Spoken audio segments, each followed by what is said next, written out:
Sponsor நீங்க கேட்ட மாதிரியே ஷவர்மா கிடைச்சிருக்கு போல. ஆமா only spicy shawarma. ஸ்பைசி ஷவர்மாவா? ஏன் அல்ல சாஸ் அதிகமா போட்டிருக்காங்களா? 10 பச்சை மிளகாய் போட்டு பத்தி கொடுத்துருக்காங்க. நீங்க தானே ஸ்பைசியா வேணும்னு கேட்டீங்க. பச்சை மிளகாய் ஷவர்மா கொஞ்சம் கம்மியா இருக்கு. என்னது? பச்சை மிளகாய் ஷவர்மா கொஞ்சம் கம்மியா இருக்கு. இனிமே கேப்பீங்களா இங்க வந்து ஸ்பைசி? அப்புறம் ஷவர்மா சாப்பிட மாட்டேன். இது ஃபர்ஸ்ட் லாஸ்ட்.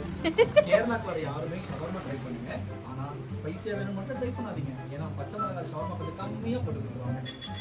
நாங்க ஷவர்மா வந்து ஸ்பைசியா கட்டதுக்கு அவங்க சாஸ் போடுவாங்கன்னு நினைச்சா ஷவர்மாவை சிக்கனை கொத்தும் போது அதுல 10 பச்சை மிளகாய் போட்டு பொத்தி எங்க ஸ்பான்சர்ட்ட கொடுத்துட்டாங்க.